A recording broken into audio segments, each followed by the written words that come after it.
Assalamu alaikum wa rahmatullahi wa barakatuhu. Ahlan wa sahlan and welcome guys, everybody. Hope you guys are having a fantastic Saturday, enjoying yourselves, nice rainy weather.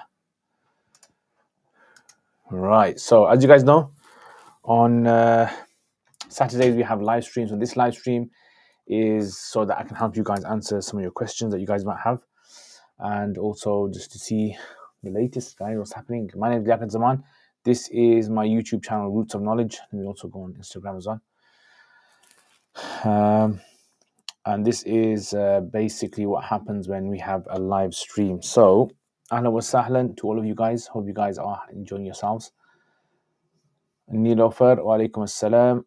Aisha Musa, wa alaikum assalam. Ahlan wa sahlan. Abu Bakr, wa alaikum assalam. Ahlan wa sahlan. Welcome everybody. Right, so it's raining outside, and it's British weather.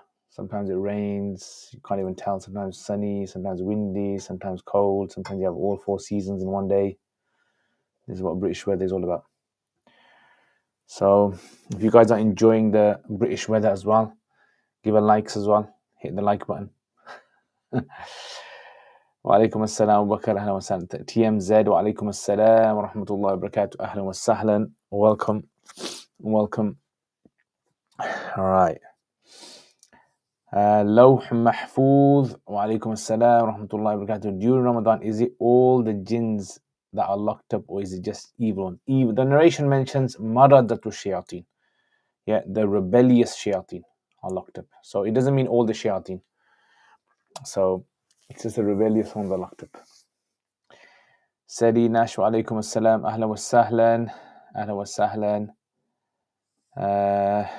Right, so let's check out some of the questions that you guys have. So tomorrow I've got not my course. I'm going to go to a course in High Wycombe. So if any of you guys are there, inshallah, we'll meet up in High Wycombe, inshallah. Long drive to High Wycombe. Long drive. So luckily some of my students are going, so inshallah, I'm going to be going with them.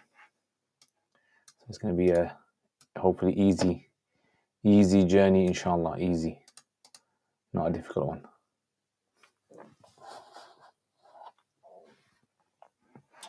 Right, so let's see. If you didn't go to Pakistan to study, which other country would you have liked to study in, and why?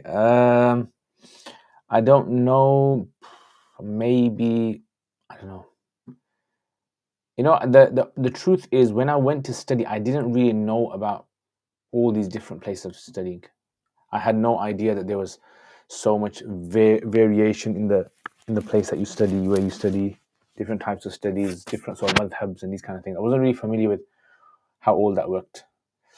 But now looking at it, I mean, probably maybe Egypt might be a good option. Egypt, maybe Saudi Arabia might have been a good option. Tunisia, if they did allow foreigners, Tunisia might be a good option, probably. I don't know. Probably one of those. No, maybe even the UK. The UK, maybe. Are Islamic mortgages permissible? The ones in the UK. If you can explain to me how it works, and I'll be able to tell you if it's permissible or not. So because there's so many different ones, it's not like one type. It varies. If I cannot find any answer in the Hanafi madhab, can I follow an opinion from the madhab? Yeah, inshallah. That's what Hanafis do. But ideally, you should ask an expert. Yeah, so you should ask an expert. That's the ideal thing for you to do. You ask an expert, and the expert helps you out there, inshallah. Let me just put this a bit higher up.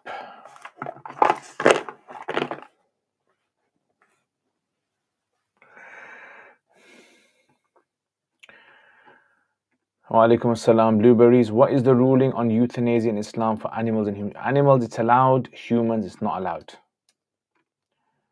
Can a ha'idha delay her niyyah for umrah despite passing over the miqat? No. You're not allowed. Any person is not allowed to pass over the miqat going for umrah or hajj without ihram. And if you do, you have to give them.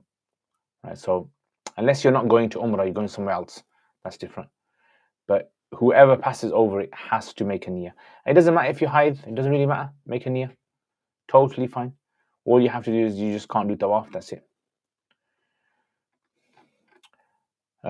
And if she does make niyyah for Umrah and is in the state of Ihram, can she go to Medina and come back to complete her Umrah? Yes, she can.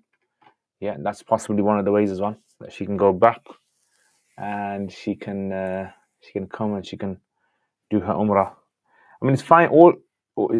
If she is in the state of this is what the Hanafi suggests that she does. So if your woman's in the state of hayd, she goes, does her Umrah, full everything, goes to the mosque, does tawaf, everything. Then she leaves, goes to Medina, and if she can come back in the state of purity, she comes back and she does it again. That second one is like sajda sahu. What sajda sahu is to salat. That second returning and doing it all again will be considered to be like correcting it. Yeah.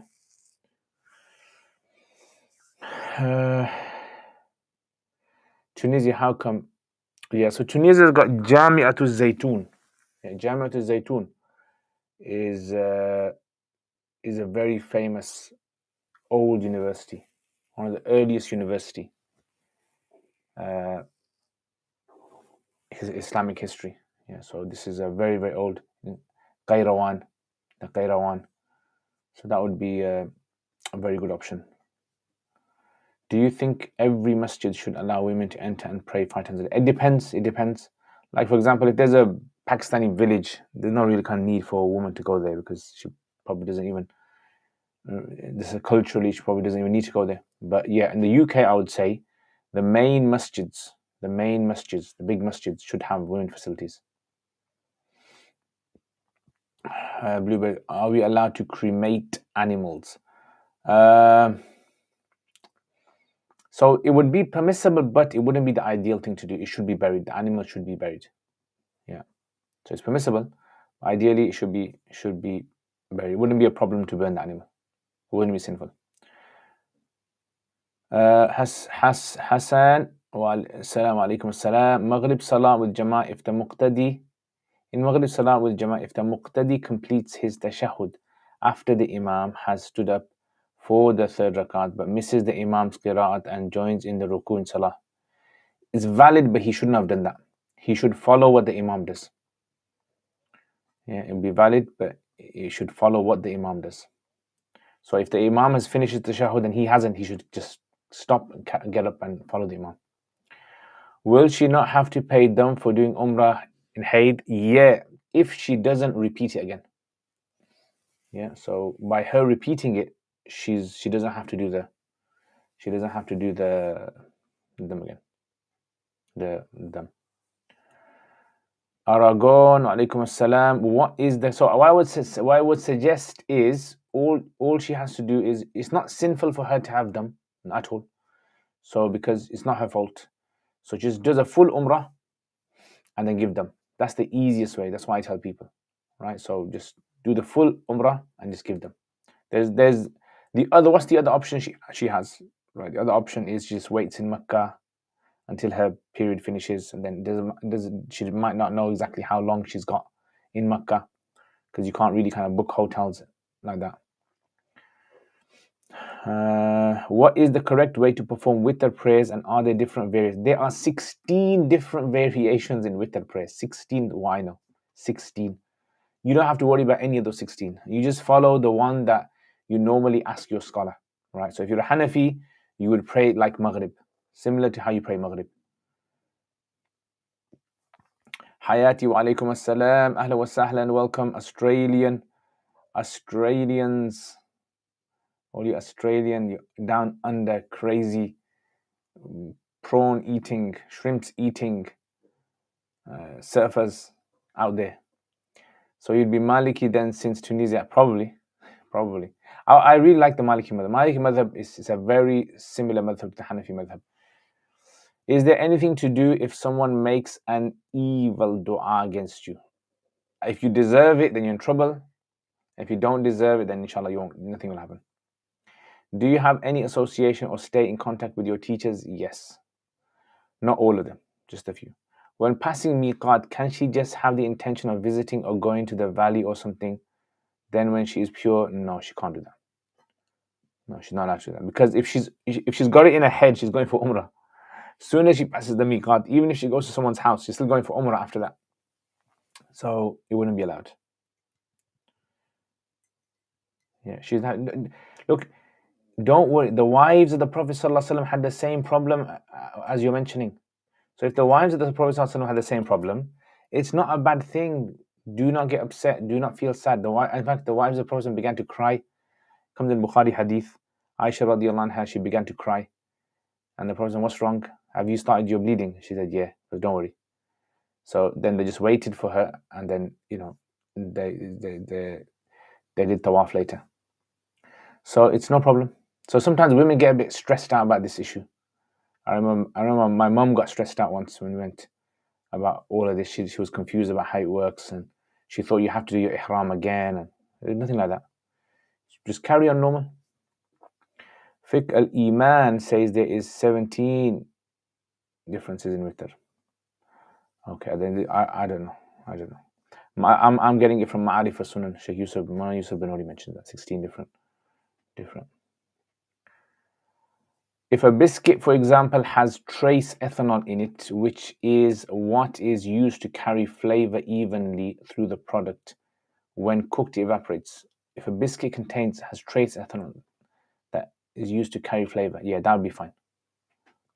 It'll be halal, inshallah, as long as you don't get drunk. Is there a hadith which mentions not pray the witr like Maghrib? Yes, there is. But the Hanafis say it does not mean you do not pray. So the Maghrib, we don't pray the witr like Maghrib. As in Maghrib, you only read Fatiha in the third rakat. We read Fatiha, we read a surah, and we do qunut as well. Can you pray behind Isha? Can you pray behind Isha? I don't understand. As a Hanafi, could you skip the tashahhud in the second rakat? Could you skip the tashahhud in the second rakat? I don't know. For witr? No, you can't. It's wajib. There is a new trend of scholars allowing men and women can sit together at parties, weddings. Why is that? Isn't that causing fitna?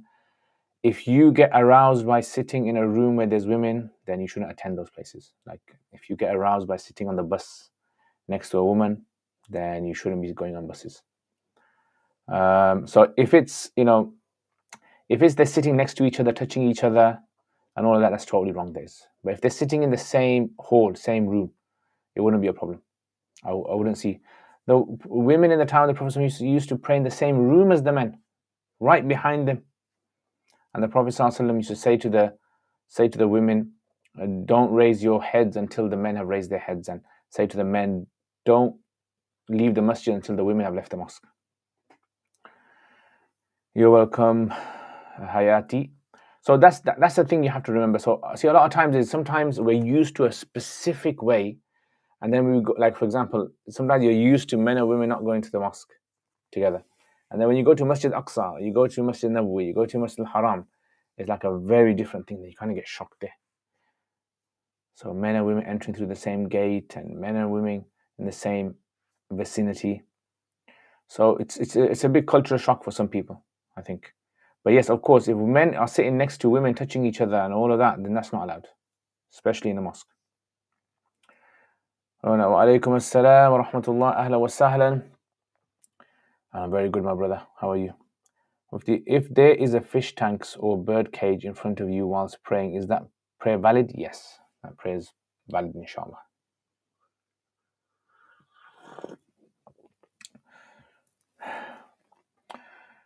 Rona, does Salah guarantee Jannah? And similarly, is it correct that all Muslims will enter Jannah? So Salah, Allah guarantees Jannah only. Salah does not guarantee Jannah. So only Jannah is in the hands of Allah. Right? So He decides who goes Jannah and who doesn't. Is it correct that all Muslims will enter Jannah? That's what the hadith mentions. That's what the hadith says. Whoever has La ilaha illallah in their heart and sincerely believes in it will one day go Jannah. Inshallah. Okay, let's check out Curious Cat. Okay, Assalamu alaikum. If I break my wudu whilst praying sunnah, is there a higher obligation to remake the wudu and complete the sunnah prayer, or is the obligation the same as if I did not start? If I break my wudu whilst praying sunnah, is there a higher obligation? I don't understand what that higher obligation means. So all you have to do is just, you have to make the salat up, right? And that's it. Who is your favorite teacher from Karachi? Mufti Saqib. My favorite teacher. How many siblings? What books are you currently studying or reading? Besides the ones that I teach, I'm reading a book called Sira. Min al-Quran. I can't remember the exact full name. Right, Sira min al-Quran. So because I'm going through, it's a 2-volume book. Because I'm going through the Sira, I'm going through that book. That's like the main book I'm using. Salam, I wanted to ask a question regarding Bukhari hadith where Hazrat Umar was scared of getting killed by mushrikeen of the accepts Islam. The hadith was okay, this hadith seems contrary to what we have learnt. Yes, is correct. Umar accepted Islam and a tribe was threatened to murder him.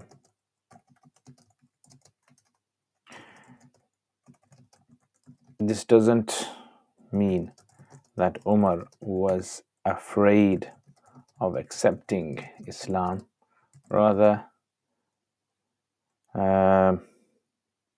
for his life after he had accepted. Yeah, so when people, thing we have to remember is, look, you know, Sahaba radiallahu anh, this is why, you know, the course, definitely make sure you attend the Seerah course. You have to understand Sahaba radiallahu anh were human beings.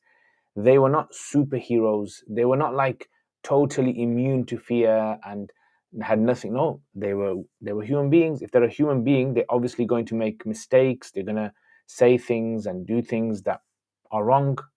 So this is why sometimes when people talk about Umar radiallahu anhu, they kind of make it out as though he was like some Superman and everything that he did. And so those are only the glimpses of his life that the scholars want to talk about, the virtuous things. But if you look at other aspects of his life, you know, he made some mistakes in certain things, without a doubt. So this is why if it's mentioned in this hadith that he came to As ibn Wa'il and he said to As ibn Wa'il that I'm afraid that your people are going to kill me. He goes, don't worry, I'll protect you. So when they came to kill him, he says, don't worry, he's under my protection, and they walked away. So this is just a natural, like Abu Bakr radiallahu anhu, he was scared when the mushrikeen were about to discover the Prophet sallallahu alaihi wasallam and him on the migration journey. Yeah, so sometimes, you know, what I would suggest is read the biography of Umar radiallahu anhu, read a very detailed biography of his. Try to get to understand the human side of Umar radiallahu anhu. It creates such a strong connection between you and between the Sahaba, honestly. Salam, do you know of any information for someone who during their life as a Muslim might have strayed into a cult? Is there any such person could talk to online? Salam, I'm not sure. Unfortunately, I don't know anyone who is expert in that. Sheikh, what's your opinion on purchasing a house through halal home purchase? Finally, I haven't looked into it, but from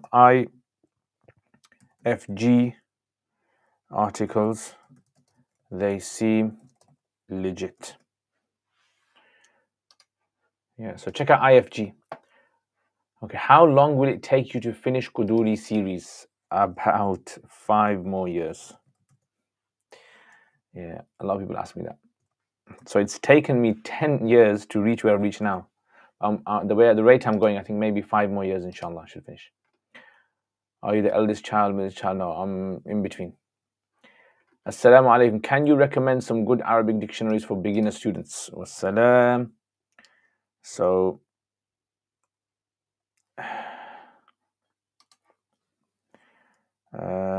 Student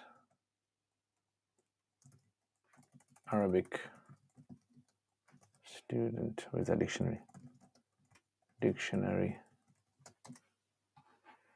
Arabic student dictionary is a very good one. Yeah, so this is a very good one. Ejtal is a very good one as well. Ejtal.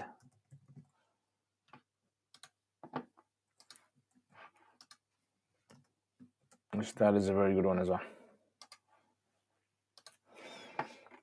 Okay. Next.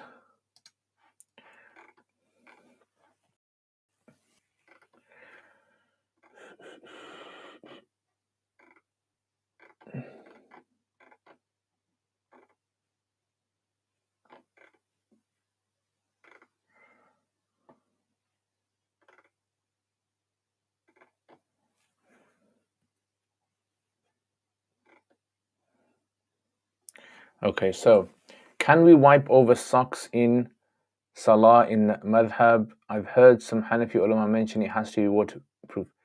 Some say as long as you can wipe, it doesn't seep through. So as long as the socks come up to your ankles, and as long as you can walk 3-mile distance in them without them tearing, you can wipe over them. In terms of men and women going to the masjid, do you think we have become more? I think, I'll put these questions up just so that. In terms of men and women going to the masjid, do you think we have become more strict, extreme, not allowing the women to go to the masjid? Yeah, I think some communities are like that. They're too strict. They don't have an alternative, a viable alternative for women. Curious Cat reminder. Okay. What's your view on Sheikh Akram Nadawi in terms of taking knowledge? I don't have a problem. Take what is good, leave. The thing is, I think we have a problem. Generally, I think we have a problem in our community, which is we think a scholar cannot say any statement that goes against what we're used to. So if we hear a scholar saying something that goes against what we're used to, we immediately cancel that individual. Cancel culture, right? Forget him. He said this is. So Sheikh Akram Nadawi has his own views on certain things. You do not have to take those views. When you learn knowledge, you have to remember you take what is good and you leave what is bad. What I would suggest is the average layperson should not delve into these kind of issues. Yeah, you take from your normal scholars and students of knowledge who are learning Arabic, they can benefit from him. I think some of the things that he says, I don't agree with. Like certain things that he comes out with, I don't agree with. But at the same time, he's a respectable scholar in the community. He's someone that you should give him his due credit where it's due. So that's something which I think is very important for students to understand. And the Arabs have a famous saying which is خُذْ مَا صَفَى and دَعْ مَا كَدَرْ. Take what is good from people and leave what you disagree with, what is bad. Wa alaikum assalam, Shaheen Ibn Adam. How long can men grow their hair? So men can grow their hair so long as it does not resemble a woman's hair. So if you look at the individual, it looks like he's a woman, very effeminate, then no, he has to cut it. Vanilla extract is making by soaking vinegar in vodka usually for months. Would this be? No, I don't think that's how. I think you slightly kind of made an error there. There's other ways vanilla ethanol is used to extract. Would this be halal in the Hanafi madhab? Yeah, so I think you should find out exactly how it's made. If it's made by soaking, I don't know exact procedure, but generally the scholars say that there are many ingredients that require using a medium of ethanol to extract certain things from like vanilla pods or from something else. That would be permissible. I heard of habits that difference between us and them is salah, but does that mean the one who does not pray at all is not Muslim? I heard of habits that the us and them is salah, but that does. I don't understand. Oh, hadith. No, we don't take that view. I missed the answer about the birdcage fish tank. Yes, salat is permissible. What is the status of the fast on the? Is it recommended? No, it's not considered to be a sunnah. It's just something which is good to do, but a person should not believe that it's something which is significant. Okay, TMZ. If someone needs to go to the toilet whilst in front of salah, Then does one break his fard if he knows the salah will expire very soon? Yes. Break his fard, go toilet, come back, and even if you miss the time, do qada. Do you know of any reliable mental health practitioners? Mental health practitioners, you know, there's a guy called Sheikh Asim Yusuf. Yeah, try to find him. I think he works with what's that organization called? I forgot what it's called now. So if you Google him, Asim Yusuf, Sheikh Asim Yusuf, he's a guy that I know. He's very well. He's a scholar as well, and he's also a mental practitioner. Irfan wa alaikum assalam. Ahla wa sahla. MashaAllah. Jazakallah khair for your kind donation. May Allah bless you. May Allah put barakah in your time and your efforts and your health and your wealth. I mean, jazakallah for your supporting my channel, your love that you show. Shanay wa alaikum assalam. When a person is on a ventilator for more than 5 salats and unconscious, they are not obliged to pray qada. However, when they were weaned off sedation and can't see anything else there. I think something's missing. Okay, why are the Isha beginning times different in many masjids? In some cities, I heard Isha can also be performed 1 hour. I don't know. So maybe you need to speak to the mosques, speak to the organizations. There's a difference of opinion in the Hanafi school between what time Isha starts. So what you could do is watch my Quduri videos. If you go to Quduri, I've actually explained about the start time of Isha and the difference between the Sahibain and Imam Abu Hanifa on this. Yeah, so again, I don't exactly know how the mosques in the UK, how they work out their times. But yes, there could be a difference of opinion. How do we encourage one's conviction and why is it the haqq? I don't understand what does that mean. No idea what you're saying. Arman wa alaikum salam. If someone was masbuq of 1 rakat and then he gives both salams with the imam, then realizes after giving second salam, he had make one. What does he do? Get up and make one up. It's totally fine. The salam does not take him out of the salat. Is it correct that if a row of women are in front of you when praying, your salat is invalid, or if a row of women are praying in the same jama'ah as you and you're in front of? Yeah, so if the women are directly in front of you, then your salat is, according to Hanafis, will be invalid. If they're directly in front of you, so if they're directly in front of you or right next to you on the right hand side or the left hand side, then your salat is void. This is for men. If I'm praying and I have pets such as birds or fish and they are in front of me and praying, I have been told to say is valid. However, it's makruh. I've never heard it's makruh. It's valid. What is Salat al-Awwabin? Salat al-Awwabin, according to the Hanafis, is Salat. It's 4 rakats you pray after your Sunnah of Maghrib. Have you read Musa ibn Uqba's Maghazi? No, I have not. What is the entirely meant by let the beard grow, meaning never trim? So some say never trim it, but Hanafi say no, you trim it. I have seen some people doing masa over normal socks from the bottom only. Can a Hanafi pray behind such a person? If they in their madhab allow that, then it's fine, you can pray behind them.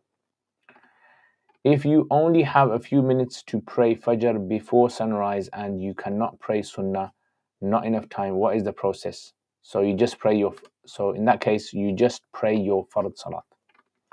Will you carry on Sarf series or are you done? I will carry on, but not at the moment. Yeah, maybe, I don't know, in a few years' time. Are Nando's and Wingstop in the UK halal? So it depends what you're, like, kind of how strict you are in what you kind of follow, right? If you don't follow the HFA, then I wouldn't eat in those places.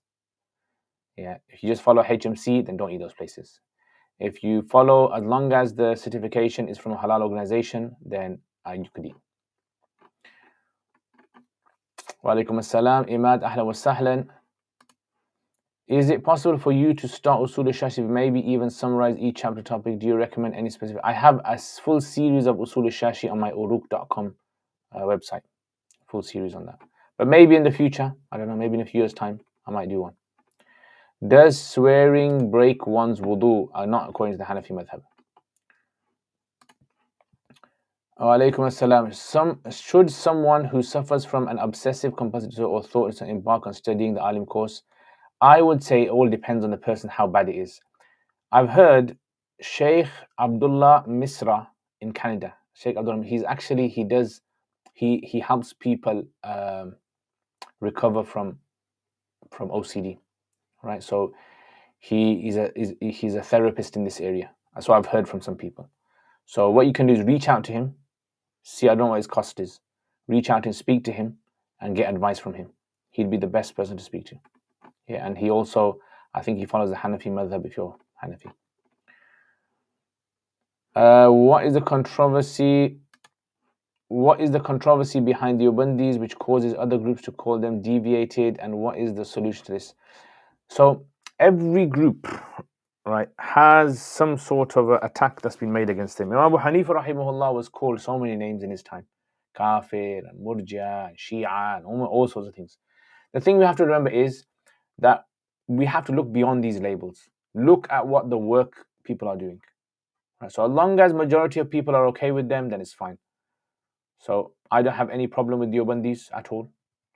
And so I think it's just certain individuals in the community, especially, for example, like certain Brelvi background individuals, they have some issues with certain individuals amongst the Ubandis. Wallahu alam. What are your thoughts on marrying people from the book in today's age? Is something recommended? In the West, if you're living in the West, do not marry them. Yeah, because they will definitely have an impact on your children. 100% they'll have an impact on your children. Yeah, so the scholars have said outside of a Muslim country, you should not marry Ahl Kitab. Can women wear coats over the abayas? I don't see any problem why they can't. Don't see anything. As long as the coats are not something which obviously are too revealing.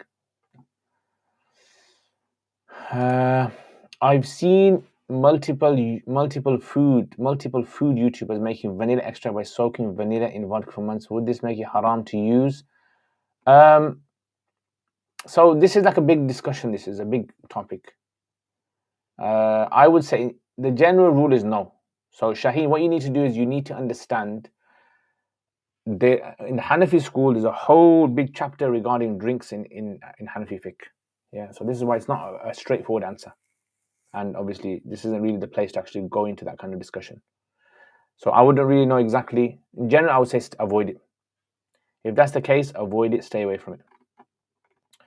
Does Quduri show the mu'tamad position of the madhab? I have heard it represents the views of Abu Hanifa and his students. So this is why you have to study iftar to understand this whole concept of mu'tamad. I think, when it comes to mu'tamad, I think Hanafis unfortunately have become Hanbalized. Yeah, they've been Hanbalized in this because they mention the word mu'tamad a lot. Mu'tamad. So Hanafis think, we have to find a mu'tamad. Our fiqh doesn't work like that. Our fiqh is very simple. Is that whatever Abu Hanifa and his students say, that is the official position of the school. That is exactly what we take. Right?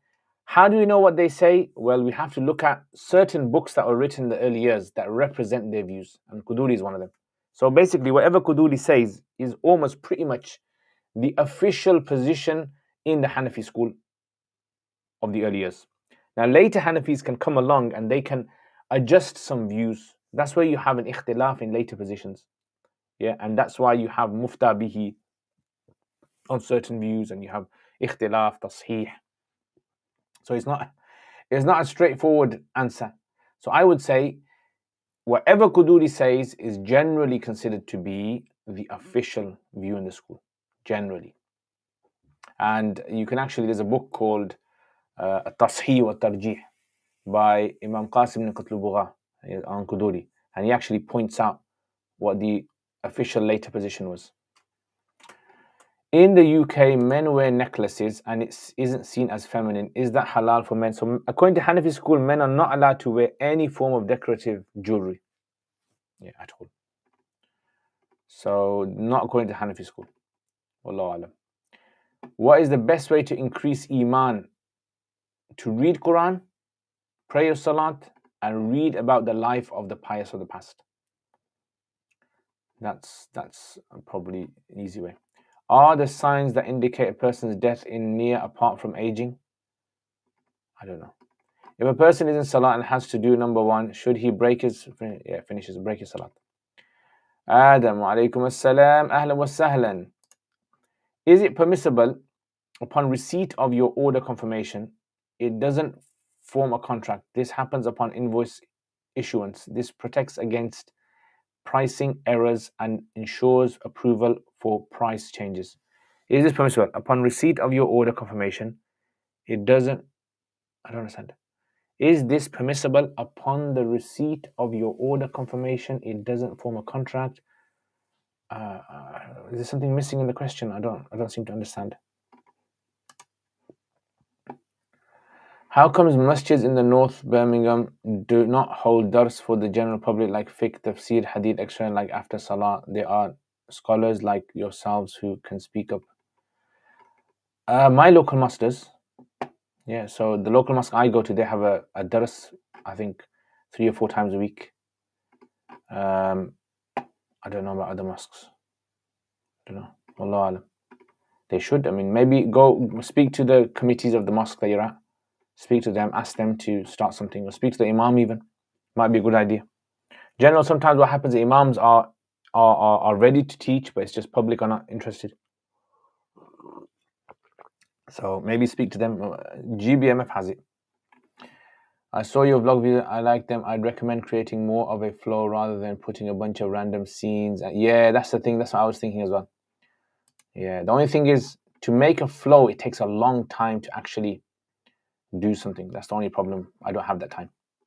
So that's why at the moment I can only do that.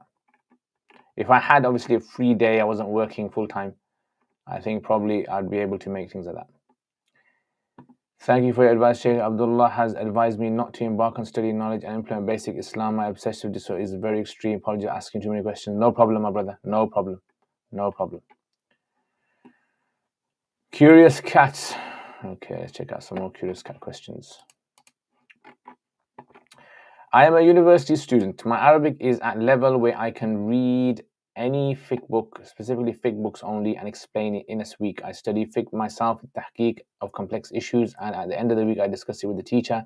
However, since I don't get much time outside university, what has happened is that I got pretty good at fiqh, but very weak at almost all other sciences. These are the highest levels of books I'm currently studying. Fiqh, no limit. I can read anything needed to get deep into the masala. Excellent. For example, Radd al-Muhtar, Badai, excellent. Nahu, Sharb, Naqid. Sarf, only know basics. Adab, only read Qasas 2 volumes. Quran, translation about 500 select ayats. Balagha, Hadith, Tafsir, none. Usul Fiqh, only completed Mabadi al-Usul, Aqaid, Mantiq, none. How do you suggest I proceed with the limited time I have available, and what should I prioritize? So it all depends what your objective is. If your objective is fiqh, then you just focus on fiqh, I would say. But if your objective is you wanna branch out into other areas, like for example, let's say you want to go into tafsir, then start reading tafsirs. Start with the basic tafsir. Maybe you can start with something like Safwat Tafasir, or I don't know, something like Madarik, Tanzil, something very basic, and slowly work your way through, systematically go through it. That's if you want to develop that.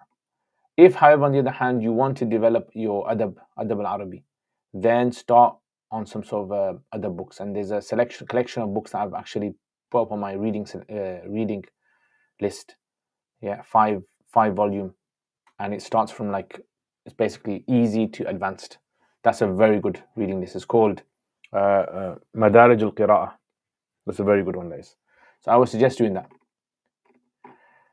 Do you know of the site Islamic QnA? No, I don't really know it very well. If you do, what do you think of it? Unfortunately, I don't know. Not sure about it. You'll have to ask someone who is familiar with it. Assalamu alaikum, ahla wa sahlan. If I break my wudu whilst praying sunnah, is there a high obligation? Okay, I didn't know what that question meant. How can a woman go on umrah without a mahram? What if she doesn't have a mahram or anyone to go with, as they don't want to go with her? Does she not ever have? In that case, she can possibly go with a group of women. I As long as there's a reliable group of women according to Shafi's Maliki school, you can go. So I wouldn't see that as a problem.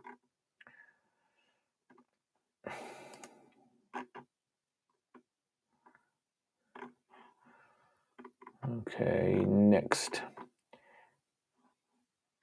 Can you pray behind a Shia? I don't know. I mean, I don't know exactly how they pray. If they pray like us and you haven't seen or heard them say anything which is a statement of kufr, then you can pray behind them. What makes a land a Muslim land? Is it the Hakim being Muslim or the majority of the population?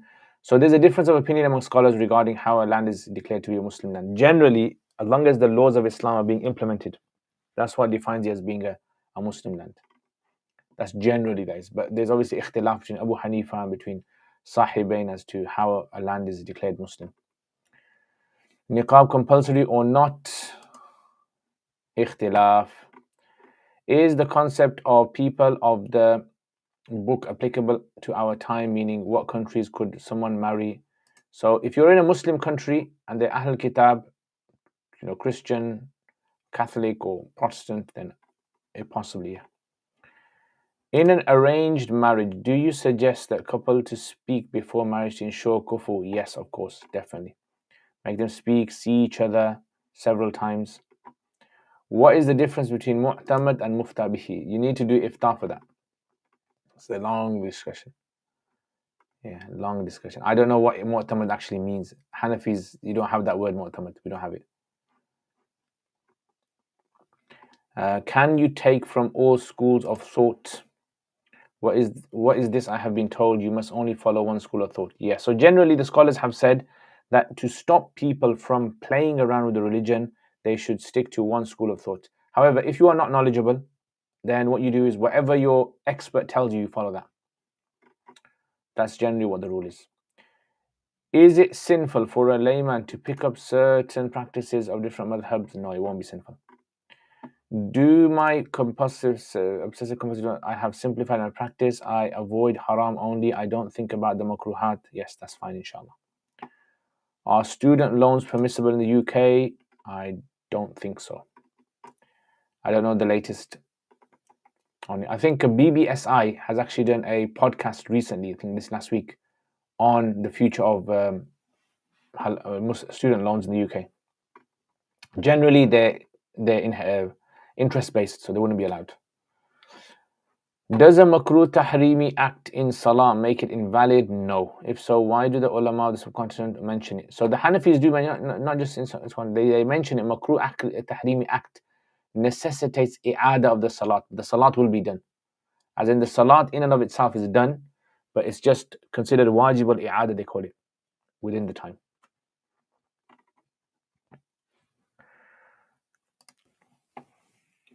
Sorry, as in, is that a permissible contract to engage in? So I didn't understand the contract at all. If you can elaborate on it more, maybe send me an email in the week, because I don't understand exactly what you mean by that. Daniel, wa alaikum assalam wa rahmatullahi wa barakatuh. Ahlan wa sahlan, my brother. How do we balance our fear and love of Allah and not lean? Very good question. It's a very hard thing to do. Very hard thing to do. Yeah, I don't know. I think it's just, you just have to kind of, every time you feel that you're more taking advantage of Allah's mercy, fear Allah, and vice versa. I want to marry a sister. Does she need to have shahada before marriage if she has told me she believes in Allah and the Prophet ﷺ, but not official to shahada? Yes. Tell her to take the shahada, inshallah. What is it like to working out for a sufa non-teaching? I only teach at sufa, so I don't know about the other things. I just teach at sufa, so I don't do anything else. So I wouldn't know what it's like working there besides teaching. Is that what your question was? Who is Zimmi and who is Ahl Kitab? So Zimmi is a non-Muslim that lives in a Muslim country, and Ahl Kitab is a Jew or a Christian. If possible, for your vlog videos, put a certain topic that would best encapsulate all the activities, even if it's random.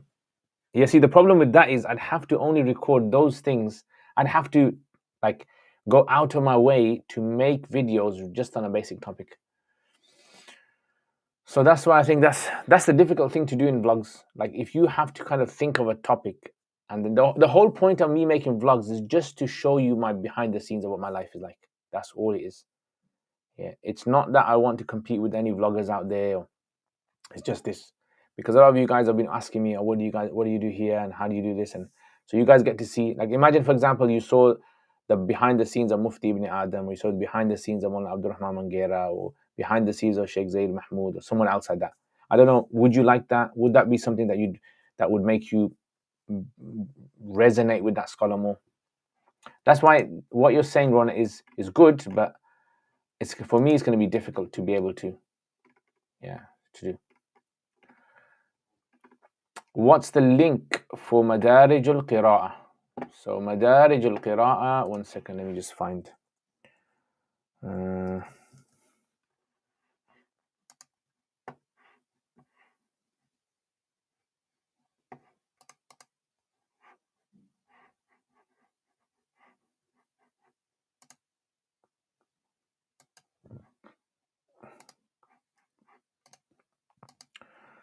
So it's, where is it?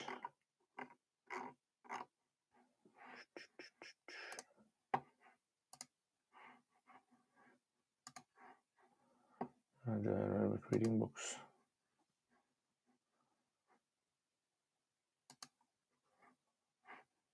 Copy. All right, here is. So you'll find it in this file, inshallah. Arabic reading books.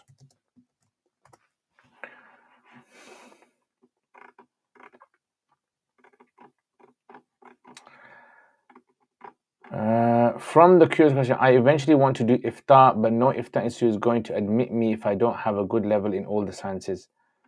What I would suggest generally, I mean, if you speak to an iftar specifically, speak to them, tell them what you studied. You need to study usul fiqh. Yeah, you'll have to do usul fiqh, definitely. So do usul fiqh, and then speak to the iftar. Inshallah, I think if you're saying that you can read Radd al-Muhtar and you've got a lot of experience with it, tell them to test you, and inshallah, I don't see a problem why they wouldn't admit you, inshallah. SC1, alaikum assalam. No content on your YouTube this week. Was it half term? Yes, it was break this week. Wa alaikum assalam. Ahla wa sahlan, Junaid, my brother. What's happening? It's the latest, man. Have you dealt with any more strange people? What is the Hanafi view on tawassul, like asking by Allah's virtues? So there's no specific Hanafi view on this. Remember, Hanafi deals with fiqh. They don't deal with aqidah. That's what we have to remember. Hanafi just deal with the actions of the limbs, and the actions of the heart are dealt with in aqidah books. So so you ask me what the Hanafi's view is. There's no like specific Hanafi view on this. Muhammad wa alaikum assalam. Ahla wa sahlan, my brother. Ahla wa sahlan. What's the latest, man? Does eating beef break your wudu? Only camel's meat? No. According to Hanafis, nothing breaks your wudu if you eat it. Is it a new feature in your question answer each question? It's just for, I don't know, I just thought, you know what, it's just going to be easier for people to follow. So it's not a new feature, but I thought, I don't know, do you guys like that, like seeing the question? Big up yourselves for your assistance tonight, very helpful. You're welcome, my brother MZ. Is a divorce times 3 in one sitting haram, makruh tahrimi, tanzihi, makruh tanzihi, makruh tahrimi? Is it ever permissible to do so? No, because it comes under what the Hanafis call a talaq bid'i. Yeah, to utter 3 talaqs in one go. So it's sinful. Is it true you have to be promoted by a sufa to the title of the Mufti of Birmingham based on the rumor I just made up? Of course, 100%. That's 100% concur with that. No worries, I'll send an email. It'll be easier that way, inshallah. Be good. Wa alaikum assalam. Ahlan wa sahlan, my brother. Ahlan wa sahlan. Rona, what signs does a Muslim need to look at and inquire about in the small window interview with a potential spouse? Whatever you're interested in, bro. Like if you're going to buy a computer, what are the questions you want to ask the seller about the computer? It depends what you want it for, isn't it? So whatever you want your wife for, you ask those questions. as long as they're not rude. Ibn Rajab in his book Hellfire series said, when you're alive, fear Allah, or fear Allah should dominate, and when you're close to death, who should dominate? Okay, so I think hope should dominate. Jazakallah khair, you're welcome, my brother Daniel. If I think your spelling is worse than mine. If a wolf is so disrespectful that she starts swearing at her husband, are you completely lost respect? Is such a marriage sustainable in your experience? I don't know. I mean, I've seen some marriages where this has happened, where violence has happened, her wife has lashed out at the husband, but it still works. They've still got over it. The main thing you have to understand is if there is arguments in a marriage, it's not the marriage that's the problem. It's about the behavior of the spouses that's the problem.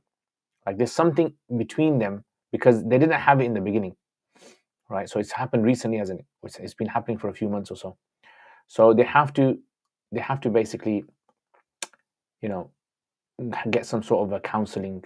They have to speak to each other. They have to be able to communicate what the problem is.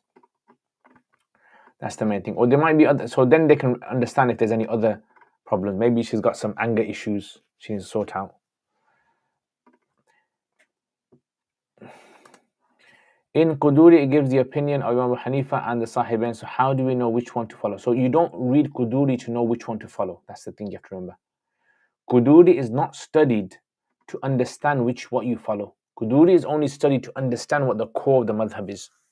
That's where a lot of students make a mistake. I think that's where a lot of teachers make a mistake when they try to explain the later position of the Hanafis through Quduri. And I think that's very wrong. So when you teach Quduri, make sure you teach, or when you study Quduri, just understand what Imam Quduri is saying. That's it. Then you move on to other books, like for example, Ikhtiyar or Hidayah, and then slowly you build up your understanding. Like you start off with a core, imagine like Lego bricks. You build a core, and then on top of the core, you build everything else. And then you can see the whole picture of the Hanafi school. So people should not study Quduri with the aim of trying to understand the whole madhab. That's wrong. Shazan, wa alaikum assalam. What is the ruling on food for pet cats? Do we have to source halal? So technically, yes. The food that you get according to Hanafis, you have to give is halal. What if you find it difficult to be able to source halal food? Then you can use the alternative. Okay, let's check out some more curious cat ones.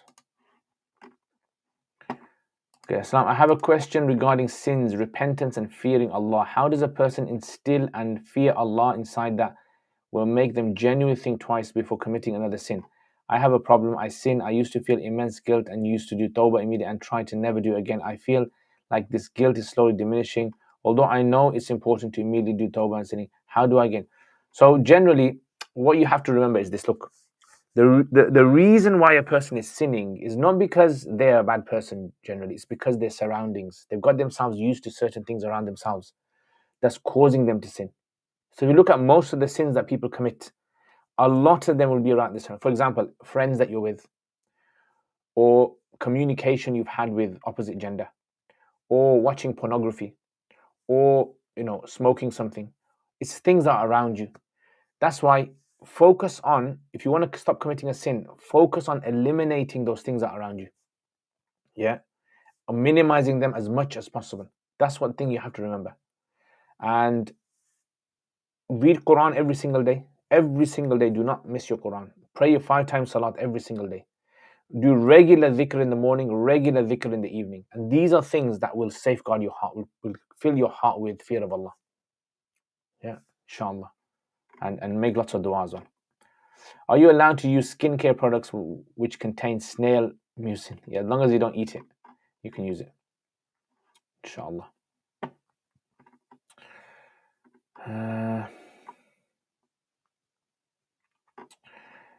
If a person does not pray salah but gives zakah or performs other good deeds, would still benefit because salah is abandoned? Yes, inshallah, it will benefit, but they will be sinful for not praying the salah.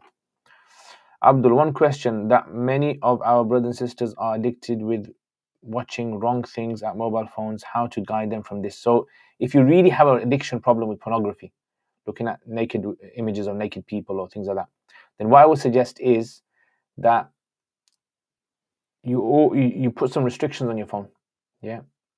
And that doesn't work, then you get in contact with organizations that will help you overcome your addictions on pornography. There's actually many Muslim organizations out there, right? So if you just Google it, go to Google. I think there's one called Tazkiyah, Guard Your Gaze. There's a few of them. Google it, type in one of our podcasts a few years ago. We actually had a brother from one of those organizations who presented his organization, mashallah. So I think that's one of the things you should do. How can we improve khushu in salat? So the biggest thing for khushu in salat, what is khushu? Khushu is the state of the heart, isn't it? And your heart is like, imagine it like, like one of those snowballs where you shake and it's all going around and all the snow settles after a while. That's what happens when a person is around the world. Everything is going around them. Then all of a sudden, Allahu Akbar, start the salat. Everything is still going around in the head. So what you have to do is you have to calm yourself down. Do breathing exercises before your salat. Do wudu calmly. Do wudu. Don't do it from the tap. Do wudu from a bowl. Yeah, put water into a bowl. Do wudu from a bowl. Minimize your usage of water. Read a bit of Quran before you pray your salat. Once you pray your salat like that, you will automatically see that your salat is going to start to feel more, content and devoted. What are some key fiqh points a couple who may get a divorce should keep in mind? I think key fiqh points is, so remember, fiqh is basically to do with rights of each other. That's what fiqh is to do with. Fiqh is not going to help you maintain a marriage, or it's not going to work like that. So what I would suggest is, if a couple are going to get a divorce, always remember that the rights, who's going to take care of the children if there's children involved. Yeah. So for example, the children involved, the father it has to provide for the children until a certain age. Mother has custody of the children until a certain age, right? So they have to understand those responsibilities. And also, when it comes to a divorce, that the wife is going to live, or the ex-wife is going to live in the husband's house with obviously the etiquette, and stay there until the 3 periods are over. Yeah, and he has to provide for her. These are like the fiqhy things you have to remember. So mainly it's to do with, for example, like financial issues. Any resources I could use or read to listen for newlyweds for better and wise life Islamic? I think, Mufti Abdurrahman Manghera, I think he's got a course. Mufti Abdurrahman Manghera. Yeah, so check that out. I think Mufti Ibn Adam has got a course. So check them out. Mufti Ibn Adam, Mufti Abdurrahman Manghera, and check out their courses, inshallah. You'll find something beneficial, inshallah. Assalamu alaikum, Abir. What is the ruling regarding emergency contraception? So if it's just emergency, as in like there's no conceiving of the child in the fetus, then it's, just as a rule of thumb, it would be plausible, possible, scope for it. Yeah. So, but it all depends exactly what you mean by emergency. It's interesting how if a person was on the deen the whole life, but can die out of the fold of Islam, and a person, yeah, definitely scary. When is the Khatim Bukhari this year, and anyone special? I think it's in July, early July, inshallah. Anything special? I don't think Sheikh Zayd has found anyone yet. Is eating shrimp allowed? According to Hanafi school, no. But I would say that it's like an elastic band masala. There's some scope in there. There's flexibility in that masala, because I like shrimp. Not today, stars. I'll update you when more stories. Inshallah, bro. Inshallah. If someone doesn't follow a particular madhab and eats camel meat, should wudu be made, or what? If you're asking me as a Hanafi, I would say it doesn't have to. What is your view on women attending Taraweeh? I wouldn't see a problem. Some discourage it, others encourage it. I would say if the woman finds it beneficial, it brings her closer to Allah, it's making her feel more value of the Ramadan, then yes, encourage her to go. As long as obviously she goes in a manner that's befitting. On a lighter note, I read a joke on marriage. I will get a Shafi wife, so every time she annoys me, I'm going to shake her hand. That's a good one. In some countries, they do a certain dhikr after salah, like salawat immediately. Salawat immediately after prayer. What would an action like this be considered recommended? Not necessarily recommended. Depends exactly what they're doing. But generally, yeah, it's recommended to do salawat. As long as you don't believe it to be necessary, it's totally fine to do. What is the wisdom behind the 2 white clothes, males, Muslims? So there's nothing mentioned in hadith, but ulama say that it's most likely a reminder of the 2 white pieces of cloth you're going to die in. If I want to embark on a journey to acquire knowledge, however, I am working as a teacher full-time and battling between amassing dunya and deen, what steps would you recommend? How about moving to Egypt? I don't know. I've never moved to Egypt, so I wouldn't be able to tell you. But what I would say is this: start off small. Start off learning Arabic. Yeah, so not spoken Arabic. Start off learning comprehension Arabic, textual Arabic. Yeah, and that way, inshallah, you can benefit a lot, and in your own spare time, because it doesn't really kind of require like a fixed amount of hours in the week. You can do it at your own pace.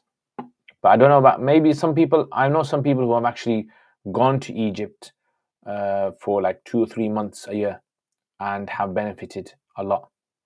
So it all depends.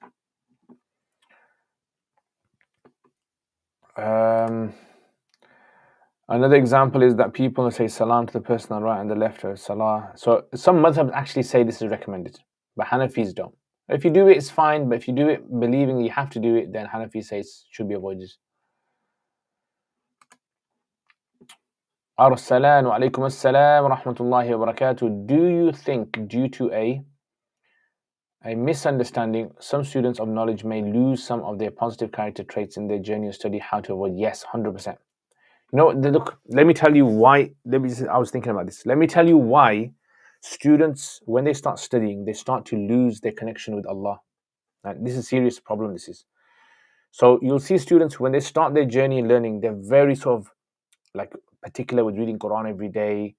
Like they have this very particular sort of way of that rituals that they do on a daily basis. You can say awrad, whatever you want to call it.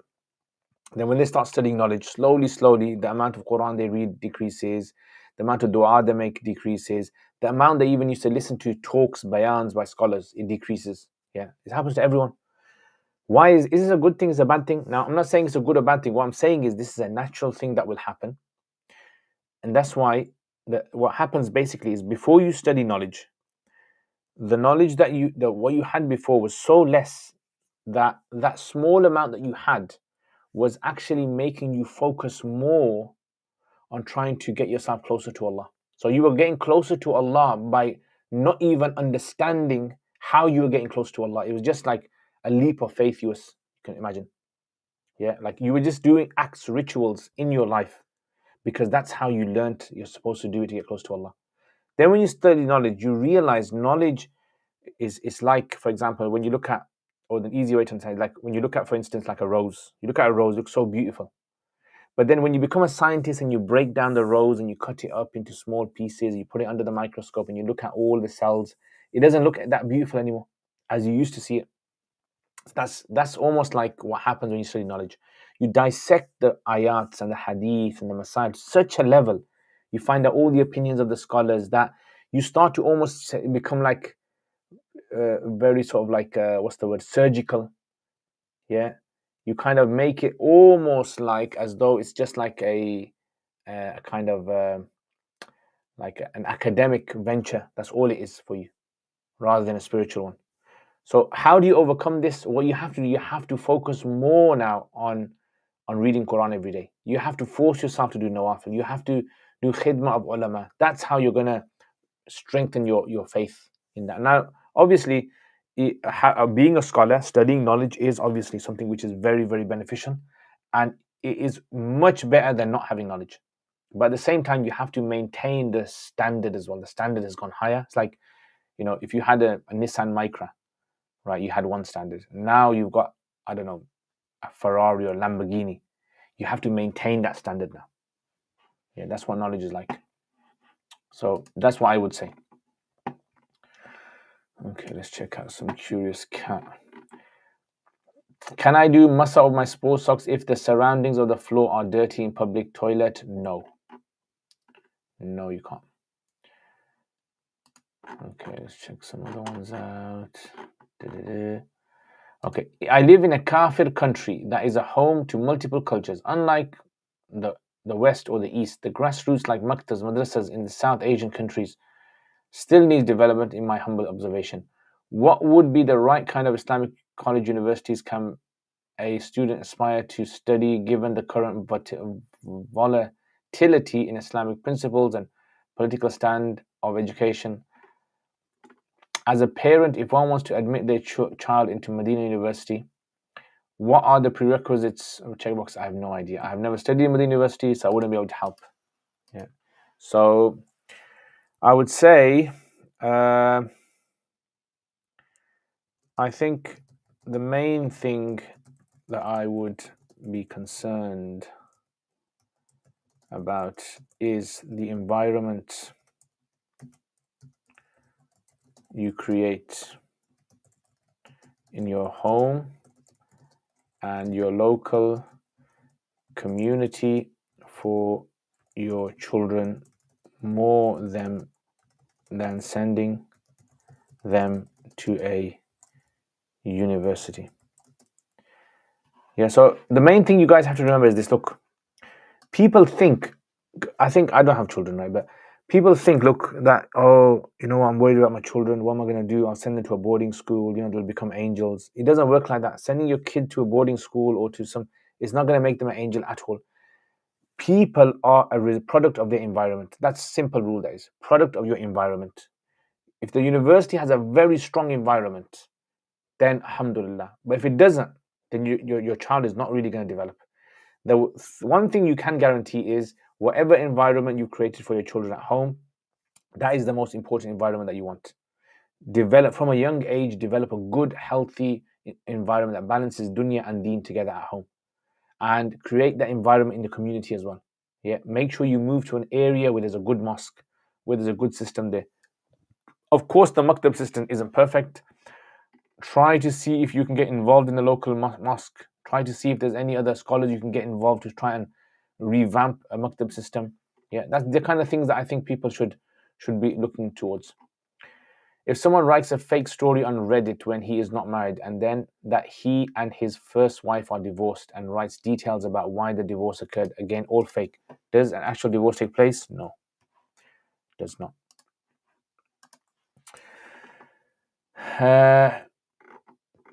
Okay, khalas, all done. All right, let's check out some questions here then. Okay, is it Islamically better to have little friends than to have a lot of which can open doors to a bunch of headaches? I think you've answered that yourself there. Does the Quran or Hadith say not worship Allah to the extreme? Like, it doesn't. I don't understand. What do you mean by to the extreme? If you can explain that. When doing wudu from a bowl, if droplets of water fall into the bowl you're using, does it count as musta'ma? No, it's fine. It's too less. That's why. Do you believe in giving bay'ah to a sheikh for spiritual benefit? I think it's a very good thing. Definitely, for a lot of people do require it, I think. It's like, for example, if someone wants to go to the gym to build themselves up or lose weight, they need to get a personal trainer to help them. That's what a spiritual guide is, personal trainer. Right now, do they have to give the bay'ah, exactly kind of, say all the things? I don't think so. I think the main thing is to be in the company of someone and get regular advice from them. Right, that is the most important thing. Having to give bay'ah is not a prerequisite. This is not something which is done by everyone of the ummah, the scholars of the past. But it's good if you want to do bay'ah in a way. I would say definitely get in contact with a scholar. Have a scholar that you always speak to, like a respectable scholar, and tell them about your spiritual situation and how you can best, go about it. Just like you would if you want to lose weight or if you want to gain weight. How would you speak to someone about that? Do you have a spiritual sheikh? I have my teachers, my elders, my teachers, certain individuals. If I have some issue, I'll speak to them about it. Definitely. Emergency contraception typical is 3 or 5 days after conception, possibly allowed. I know a couple who had a really bad spat. They've never even had one divorce, but the husband wants to leave the wife. What is the procedure? He has to give one divorce, then separate for iddah. Yes, that's it. So just one divorce. He gives her one divorce. Right? He just says to her, I've divorced you. And then he just waits 3 menstrual cycles, and then she goes to her own house, and then obviously she can get married. Why do some couples argue, fight, quarrel, and why are there so many divorces, especially in the Muslim community? There are so many reasons. I spoke to Maulana Abdullah Hassan, who's actually involved in marriage counseling, like that's his field. And he was saying, he kind of boiled it down to about 5 things he was saying. I can't remember all the 5 things. But he was saying that in the UK, he's found 5 main culprits of why marriages break down. And one of the main ones is financial reasons, financial issues, revolving around financial. Those are the main ones he was saying. And there's a lot of it's just like, just arrogance from both sides. I'm curious regarding prawns and shrimp. They are bottom dwellers and eat all. The thought is revolting to me, and they have a big. You know what? Just clean it all and just roast them and just put them in a nice dip. Oh, there's a place in Leicester called Jimmy Killer Prawns. It's just killer. Just go and eat there. Trust me. If a person has a burning desire to pursue Islamic studies, but due to obstacles such as living in the West or certain access, is the intention rewarded despite it not being proceeded by action? The person has a burning desire to pursue Islamic studies, but due to obstacles such as living in the West. Possibly, yeah, inshallah. If you have a good intention in that, you'll be rewarded for that intention, inshallah. Can seeking Islamic knowledge not be recommended, like someone may be using it as an excuse to procrastination on their dunya studies? If it's beyond the fard kifaya, possibly. That's a good question, that is. I would say, yeah. Fard kifaya, you have to learn. Beyond that, like Ibn Abidin rahimahullah mentions about certain types of knowledge which are toxic to a person in his introduction. Yeah, like even sinful knowledge, things like that. So if knowledge is going to make, like some scholars even say, marriage is considered makruh tahrimi for a person if he knows he's going to be violent towards his wife. If he 100% knows he's violent towards his wife.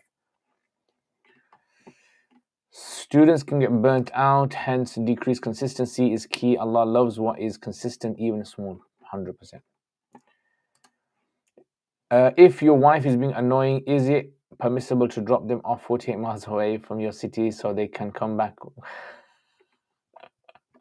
That was a good one, I like that. Yeah, the killer one, that is. Safina Society has a Quran translation audiobook, 30 juz and 30 videos. Each video is on average 34 minutes. So if listened to on a speed of 2, it goes faster. Yeah, guys, check that out, inshallah. Check it out. Any tips on how we can increase barakah in our time? Stay away from sins. Get up early in the morning. Do not go to sleep. Get up for tahajjud and do not go to sleep after that. And do it, inshallah. Stay away from sins. Inshallah, Allah will put barakah in you. And there's other things that obviously you can do as well by, helping other people, reading Quran. Amjad Ilahi, mashallah, my brother Amjad Ilahi, ahlan wa sahlan. What's the latest, bro? What's the Semitic saying, bro? What's the latest? I am 6 and pregnant. I want my son to have a good role model from birth. What should I do? So what I would suggest is, from now, I would say, so a woman's pregnant, from now, make sure that before the child actually comes into the world, make sure that you have goals for the child. They don't have to be like very strict goals. Make just general goals. For example, like you want the child to be brought up in a household where there's no music taking place, or there's no haram food, right? These kind of goals, just general goals. And from a young age, you're obviously going to be reading salat, and the child's going to be watching you, and all these things have an effect on the child. If someone makes wudu casually, is it still rewarding, and is the amount of water based upon how long one keeps wudu for? Casually, I don't know what you mean by casually. Like, what does that mean? Is it based on how long you keep your wudu? No, it's not. For whoever asked about Medina University, for info about Islamic University in Saudi, Google not just Medina. Okay, so John Doe, check that out. Not just Medina. They have info about all the unis in Saudi. Do you have any video tips for note taking from courses? I'm a paper note taker, but it's quite time consuming, and perhaps there's more effective. I haven't made a video on it, but I can tell you how I make notes. For different subjects, I make different types of notes, right? So at the moment, for example, for my Sira course, I just type. I do a lot of typing. So I'll have on my screen, I'll have the book on one side if it's a PDF, and I'll have my note taking on the other side. If it's a physical book, I'll have it in front of me. And what I'll do is I'll highlight things in the book. That's one way I take notes. So on every page, if it's an important thing, I'll highlight it. If it's a statement, I'll highlight it. If it's like something on the margin I'll put it there. And if it's just some general information that I just want to collate, then I'll just type out in just short words, right, in bullet points, I'll type out. And then after I finish my reading, like for example, at the moment, my reading speed is probably about every 2 hours, I probably do about 20 to 30 pages of reading. Every 2 to 3 hours. Yeah, 20 to 30 pages of reading. So it's not too fast because I'm trying to focus on like the main things that I want from it. Then after that, I just go over the notes and then I'll maybe like just summarize, like I'll have a chart on the wall and then I summarize, okay, what are the main things that I can take out from this? How would I organize this? So it's for various people, it would differ, I think. Worshipping Allah to the extreme, as in a person barely does any dunya related like world education 24/7 in the masjid. So there's nothing wrong with it. It's not sinful to do that. But obviously, if you are harming your body, if you're harming the rights of other people, then it's wrong. Can I give bay'ah to you? I don't know what benefit you're going to get from giving bay'ah to me. You'll probably like end up making a YouTube channel. My Khalifas. The mutun that came after Quduri but were based on it, how do they mainly tend to differ from Quduri, such as there was need for them? So, like for example, Kanzud Daqaiq, yeah. What generally they used to do when they used to write mutuns, there's two ways they used to write mutuns. One way is you write a matan is where you simply just write the matan. That's not very a common way. What common way was the second way, was that you do all your research and everything, you write many other books, and then you write a matan.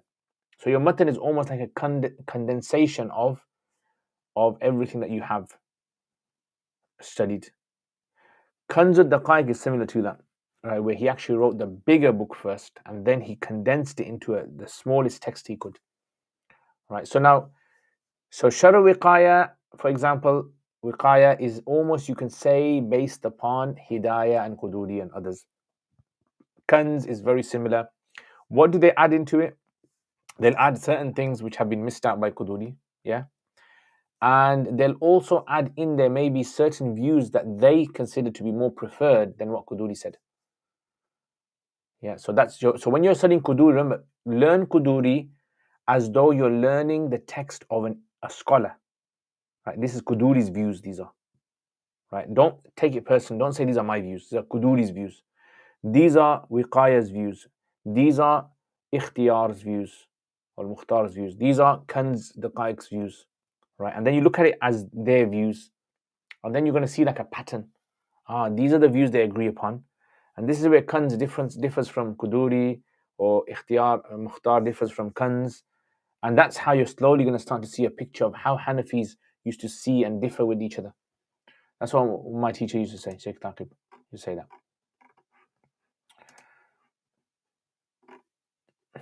Okay. How many times can I meet a potential suitor, or is asking too much longing? So there's no limit on how many times you can ask, or whatever number of times you need. But what I would say is make sure that they are like productive, right? There's a purpose behind it. It's not just like just going there just to flirt or something, or you're bored at home. No, there's some purpose there, because the whole purpose of the meeting is you want to find out, are they going to be the person that I'm going to live with for the next 30, 40 years of my life? What's the ruling on making dua after Fard Salah? Either individual, totally permissible. Raising hands is totally recommended. Did the Prophet ﷺ do this? On some occasions he did this, some occasions. So that's why the scholars say it's good to do, but it's not necessary to do.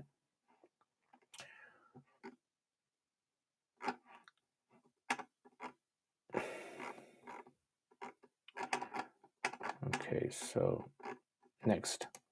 What are the rights? What rights does a Sufi murshid have over you? It seems many Sufi groups, there is nothing special. I mean, there's nothing from Quran and Sunnah of what rights do your murid have over your sheikh, or vice versa. There's no specific sort of like a rights that are mentioned. It's just obviously, if he's someone who's a spiritual guide, then you give them that respect, you listen to what they're saying, you're honest. Do you still eat crickets whenever I can get them? Yeah. In Makkah, I was in Makkah and Medina. There were like these massive crickets there, like they fall from the sky, they just jump, like really big, like the size of my finger. And I was gonna kind of take pictures, but then I thought, you know what, people are gonna think people come to Masjid Nabawi to visit the Prophet ﷺ, and this guy's taking picture of locust. Have you tried roasted crickets? Yes, flavored roasted, mashallah, very nice. Regarding shrimp, I believe that some Hanafis say you can eat shrimp because they use to modern day meaning of fish rather than classical. I've never come across that. Maybe chocolate dipped in crickets. Why not? Why not? If a person is listening to something on their phone and is praying salah, but is also sort of listening to the conversation on the phone, is that salah valid? What? I don't understand. How does that work? If a man pronounces a divorce but the wife refuses to stay in the house, what then? Then it's her choice. You can't force her. That's obviously between her and Allah. Any advice to keep steadfast during Ramadan? Just fast. Yeah. And what I would say is keep steadfast, just do small acts. If you want to stay steadfast, do small things. Don't do big things. Don't aim for big things. Just do small little things. Yeah. If one khatam, inshallah, if you can do two, try to do two. Yeah. Don't do like too much. Casual in the person is not praying salah, but he just does it out of habit. That's fine, inshallah. Slowly, inshallah, we hope that it will become something more deeper. Bukhari 39 speaks about not overburdening oneself in religious actions. If someone is traveling either by ship or plane, do they shorten and combine the salah? And if there's no space to pray in the plane, do they just do it in their seat? Yes. So not combine. Hanafis don't believe in combining salats, but you shorten your salat, and if you can't pray standing, you pray sitting. Do we have to follow a certain madhab? So you follow whatever the scholar tells you. That's what you follow. Yeah, but generally your salat should be done in one particular way. You shouldn't just take from different things and make up your own type of way of praying salat. So that's why when it comes to ibadat, stick to one madhab. If a woman is doing her iddah and her period is long in between each other, like once every 3 months, what then? So she'll just have to wait. Yeah, she'll have to, her waiting period will increase. Yeah, she'll have to wait. Unless somehow she can make her blood come out after every 15 days.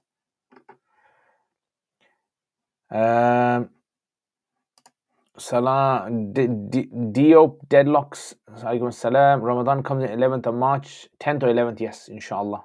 Very close, very, very close. Less than 1 month left, guys. This year for Khatam Bukhari, can you ask Sheikh Zayd to invite Sheikh Salim Dorat? Inshallah, I will ask him. When my family and I went to Konya, Turkey, there's a Sufi tradition there called Sima, swirling dervishes. Is this prohibited? I don't know how it works. What do they do? Is it like in the mosque, they do dhikr and they turn around? How much sawab in a single prayer in a masjid? Lots, my brother. Lots. Right. I've finished all of your questions, guys. Usually they say a prayer in the jama'ah is 25 times more than praying on your own. Yeah, 25. One narration of Ibn Umar says 27 times more. So Jazakumullah khair, guys. Thank you for tuning in. Inshallah, tomorrow I'm going to High Wycombe for a course, to attend a course. Inshallah, if you guys are there, I'll meet you guys. What about if a woman has had a hysterectomy, no womb, then what? She just follows 3 months then. So 3 lunar months. So she waits 3 lunar months and then that's it, it's over. Do you have any jinn stories? Do I have any jinn stories? So I've told you all my jinn stories, guys. Yeah, unless you just want to hear the same jinn stories again, repeated ones. Yeah. So yeah, I got lots of jinn stories, my friends. Yeah. I have more questions. Ahlan wa sahlan. Jazakallah khair, Abu Bakr, John, wa alaikum assalam, wa rahmatullahi wa barakatuh. Ibrahim, cheers, boss. If a layperson learnt from two imams in his locality and they had different madhabs and he fell into talfiq, would he be blameworthy? For example, he takes certain aspects from Hanafi Shaykh and others Shafi. Yes, he wouldn't be blameworthy, inshallah. Bridge to wa alaikum assalam, ahlan wa sahlan. I was told the layman shouldn't read huge books. Hadith is Sahih Bukhari as it's for scholars. Therefore, which hadith? For lay people, 40 hadith of Imam Nawawi, Riyadh Salihin, inshallah. What do you think of Tim Humble? I don't know who he is. Do a vlog of jinn stories, inshallah. Do an interview with a jinn. Imagine that. Gonna have to go to some graveyard somewhere. Yeah, find some jinn. I remember once there was like in Pakistan, there's a madrasa, and class had finished, and I was going out for break, like Asr time break. And there was this guy, like he'd clearly come from very far, like some village or something. And I think he was with his wife or something, and he was with his mum. And they were from, I think, Sindh area, or they were from rural area, or they were from Balochistan. I can't remember exactly where. So they were saying there, and they asked me, they said they need some help. I said, what's wrong? So apparently what happened was he brought his mum because his mum for 3 days hasn't been eating anything, and she's been speaking a language they can't understand. She's randomly speaking a language you can't understand. So I said, okay, speak to me. And it sounded a bit like Arabic, but it was different. Yeah. So it's like, imagine you listen to someone speak English, but it's not English, but you can tell it's got some English words in there, it's got some English expressions in there, but you can't make out exactly what's being said. It was like that. And the lady was like, just had her eyes open, and she was like kind of staring at me. She was probably in her 60s, probably late 50s, 60s. And she was like staring at me. And then she was like kind of just saying this thing. And her face was like really kind of had gone in, because you can tell she hasn't been eating. And that was proper. I thinking, what is this? Is this like some jinn has kind of possessed her or something? What's happening over here? So that was a bit scary. Yeah, she was speaking. It was like one of those, you see like in horror movies where someone like just speaking in the back of the throat.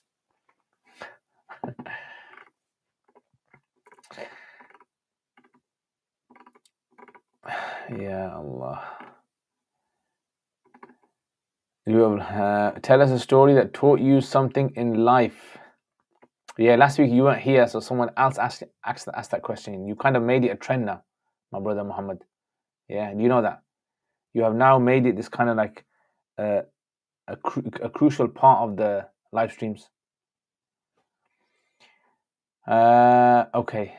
What a story that taught me something. Okay, what taught me something? Let me think.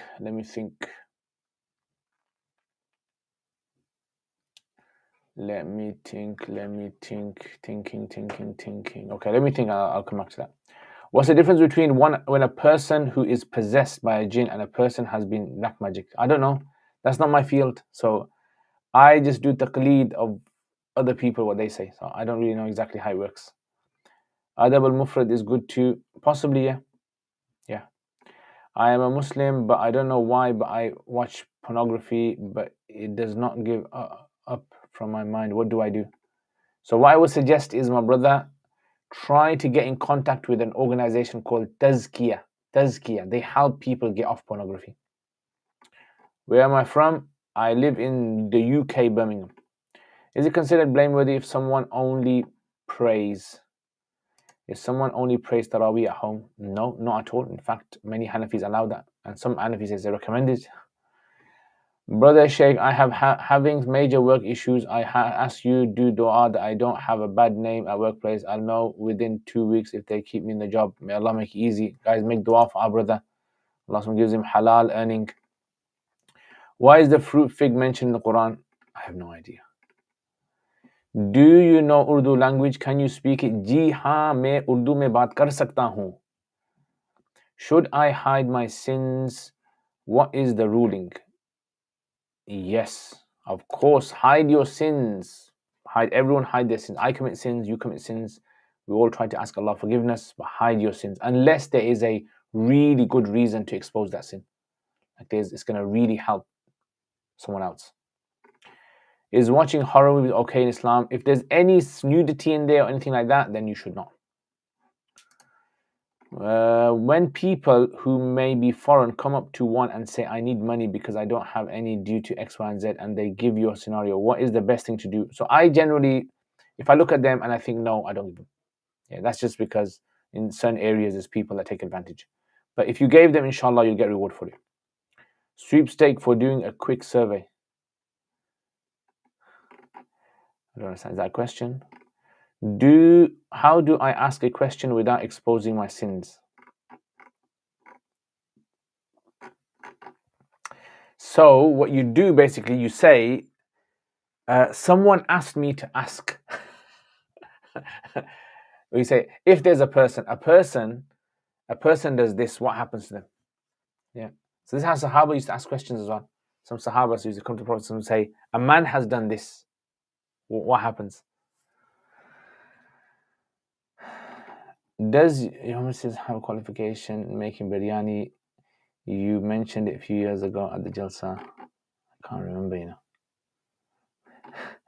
Is it haram to enter a sweepstake in which, for example, you buy a food for its original price and so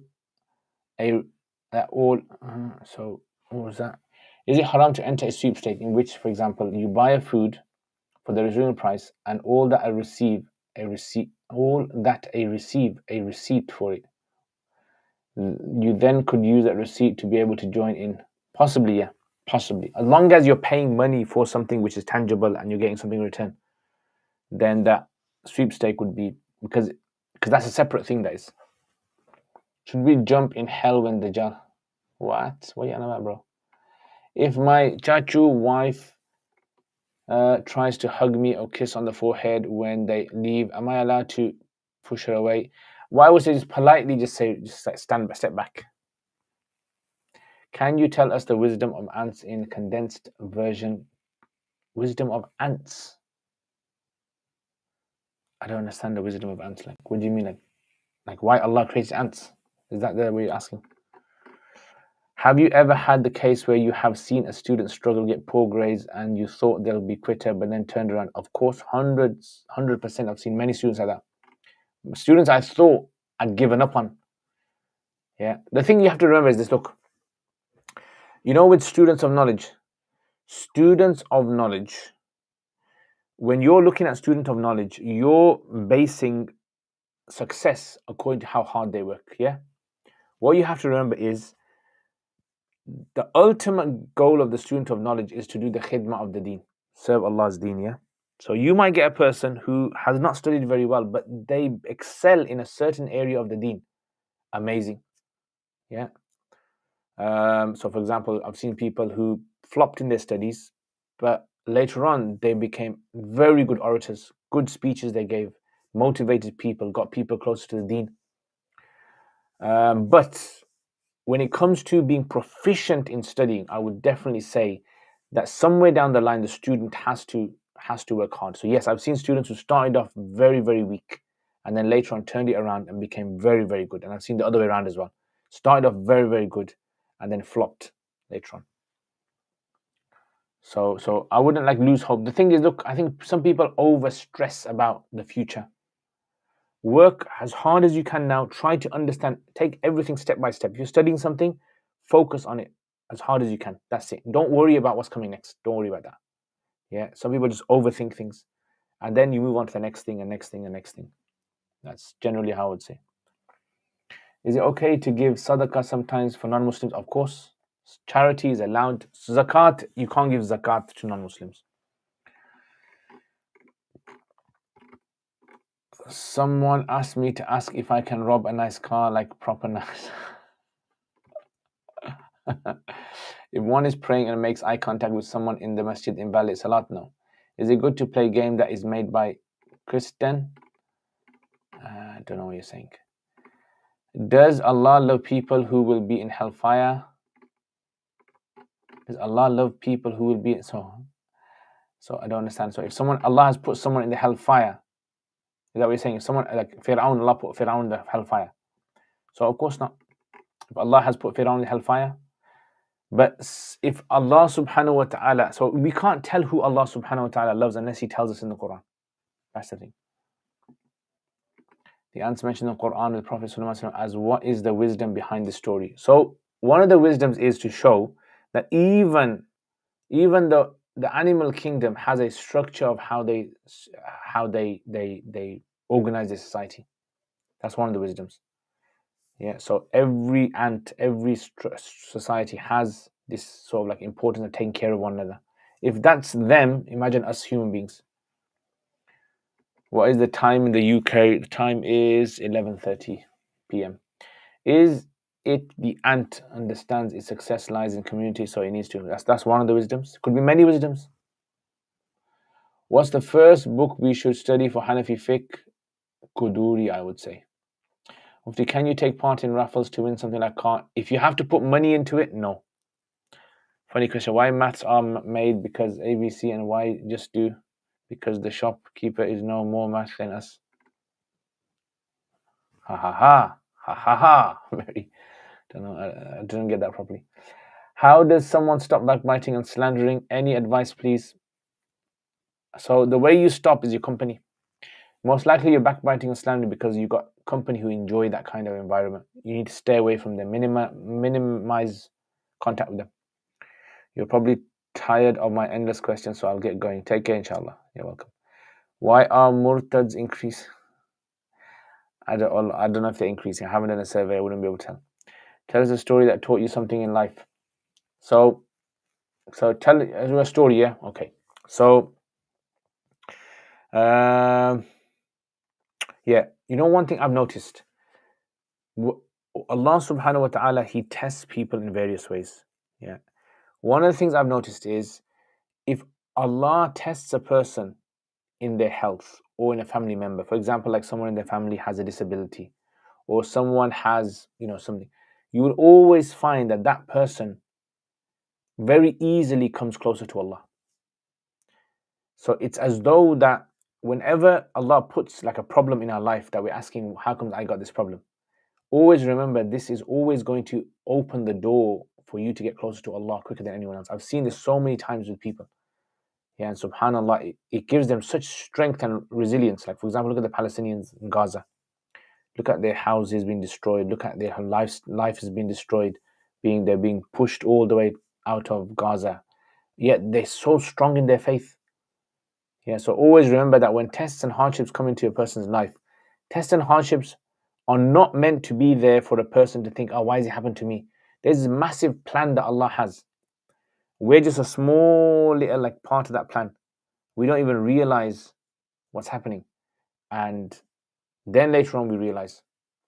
Yeah, so every time you're going through hardships, always ask Allah for afiyah, for ease.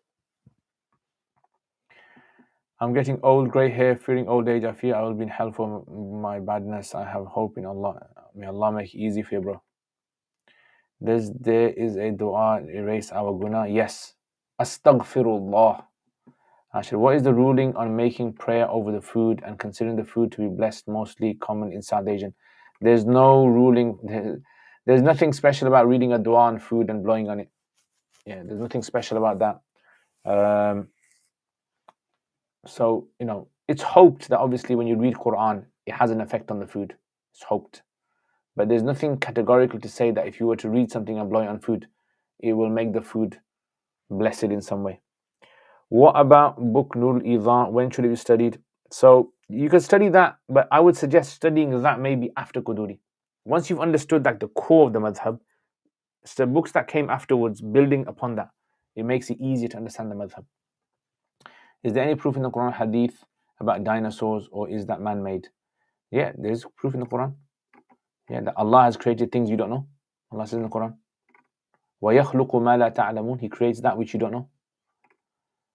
So the observable universe is what we know, and that means that it doesn't mean that that's the only thing in existence. All right, guys, take care. Inshallah, I'm going to finish it there. So take care. Make sure you hit the like button. Make sure you hit my subscribe button. Make sure you check out my videos. Share my videos on your WhatsApp statuses. Share it with your broadcast groups on your social medias. Yeah. And I will see you guys next time, inshallah. Assalamu alaikum wa rahmatullahi